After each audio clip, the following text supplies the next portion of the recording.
সেখানে বিভিন্ন দপ্তরের লোকও ছিল। তার মানে ঘটনাটা আগের থেকে প্রিপ্ল্যান ছিল। আমি মনে করবো না আমরা যে ঘটনাটা instant heat of the moment হয়েছে, এটা আমাদের বললে হবে না। আমাদের টেকনিক্যালি কতগুলো ম্যাটার আছে, আমাদের লাইনটা কিভাবে ঠিক করতে হয়। আমাদের 11,000 ভোল্টের লাইনটা আগে ঠিক করতে লাগে, কারণ 11,000 ভোল্টের লাইন ঠিক হলে তারপরে আমার নেক্সট এলটি লাইন ঠিক করতে লাগে। এলটিটা আমি যে ঠিক করব, চার্জ করব, 11,000টা ঠিক না হলে আমি এলটিটা চার্জ করবো কিভাবে? আমার তো পাওয়ার নেই। তা আমাদের সার্কেল ওয়ানে 50টা 11,000 কেবি লাইন আছে, আমি কম বেশি মিলিয়ে বললাম। 11,000 কে প্রত্যেকটা লাইন এফেক্টেড হয়েছে গাছের ডালা পড়ে। আমাদের তার ছিঁড়েছে গাছের ডালার জন্য, আমাদের জন্য বেশি ছিল না, হয়তো গাছের ডালার জন্য কিছু খুঁটিও ভেঙেছে। ঠিক আছে, তো 11,000 আমরা ঠিক করলাম। তারপর আমরা এলটি লাইন ঠিক করব, যেখানে 500, 500, 800, 800 করে কনজিউমার। ওইটা ঠিক করার পরে আমরা সিঙ্গেল কলগুলোতে যাব। তো সিঙ্গেল আমি তো 10,000 লোকের স্বার্থ আগে দেখবো, 50,000 লোকের 1.5 লাখ 2 লাখ কনজিউমার আছে আগরতলা শহরে সার্কেল ওয়ানে।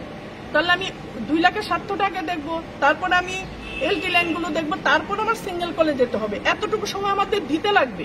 কোনো ভূভারতে এমন কোনো স্টেট নেই যে আজকে ঝড় হয়েছে কালকে পাওয়ার উঠে গেছে, কোথাও নেই। কেউ বললে মানবো না তো সেটা। হ্যাঁ, মেট্রোপলিটন সিটিতে 100% আন্ডারগ্রাউন্ড আছে, সেখানে হয়তো পাওয়ার এফেক্ট করে না। আমাদের এখানে 90% কি 95% ওভারহেড লাইন। আমাদের এখানে আগরতলায় থাকতে গেলে এগুলো অভ্যাস করে নিতে হবে, মেনে নিতে হবে। ইঞ্জিনিয়ারকে মারবো, ডাক্তারকে মারবো, অমুককে মারবো, তমুককে মারবো, হাতে নিয়ে নেবো মাইন, ওরকম করলে হবে না। আপনি বলছেন যে আপনি ডেইলি গ্যাস লাগাবেন, আমি ডেইলি কাটবো, আমার অন্য কাজ নেই। আপনি করেন, নিশ্চয়ই করি। আমরা দৃষ্টান্ত তৈরি দেখিয়ে দেবো আপনাদেরকে। আপনি আমাকে নাম্বার দিন, আমরা যেদিন করে আপনাদের নিয়ে যাব। আপনারা করেননি, সেই প্রমাণ আমাদের কাছে আছে। গরমের দিনে এই আমরা ইলেকশনের জন্য আমাদের দিলে হয়েছে, ইলেকশন আগে না, সিজন ওয়াইজ যে পরিষ্কার করেন না আপনারা। টাকা অ্যালোটেড হয়েছে, আমরা করেছি। আমরা ইলেকশনের জন্য আগে করতে পারিনি, ইলেকশনের পরে করতে পারিনি। পরীক্ষা ছিল আগরতলা শহরে শাটডাউন। আপনি যদি আমাদের সঙ্গে বা ডিজিএম ওয়ানের সঙ্গে রেগুলার থাকেন, আপনাকে আমি 1 মাস 2 মাসের প্ল্যানিং দিয়ে দেবো যে আমরা কেন করতে পারিনি, কোথায় করতে পারিনি। এই গরমের দিনে 2 দিন বর্দোয়ালিতে শাটডাউন নিয়েছে। আমি বলছি আইরি এই গরমের মধ্যে শাটডাউনটা নিল, কিন্তু উপায় নেই, গাছ কাটতে হবে, শাটডাউন নিতে হবে। কিন্তু গরম সেদিন তুঙ্গে, আমরা কোন দিক মানবো? গরম মানবো, বৃষ্টি মানবো, পরীক্ষা মানবো, ইলেকশন? বর্দোয়ালিতে গভর্নমেন্ট প্রেস দেওয়া যাবে না। গভর্নমেন্ট প্রেস মানে সেই দিন আপনি দিতে পারবেন না, গভর্নমেন্ট প্রেসের ফিডারে আপনি লাইন কাটতেই পারবেন না যতদিন না অব্দি ব্যালট পেপার সাইন হবে। প্রত্যেকটা ইস্যুর জন্য আমরা কাটতে পারি না বা কাজটা করতে পারি না। এবং আগামী দিনে আমরা এই জিনিসগুলো আমরা প্রয়াস জারি থাকবে, যাতে আরো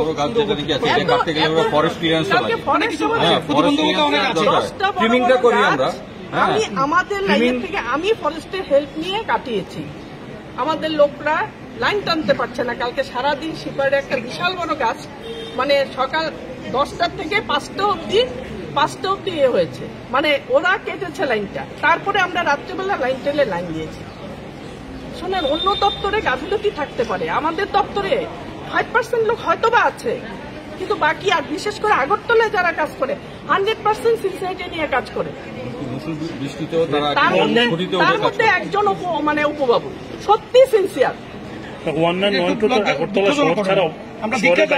আমরা এটার জন্য ধিক্কার জানাই এবং আইনজীবীরা এরকম অমানবিক কাজ করবে, সঙ্গে জড়িত ব্যক্তিগতভাবে ওনাকে তো আমরা চিনি, আপনারাও চিনেন, আমরা সবাই দেখেছি ওনার ছবি। অপু বাবুকে যেমন দেখেছি ছবিতে, ওনাকেও দেখেছি। বলছি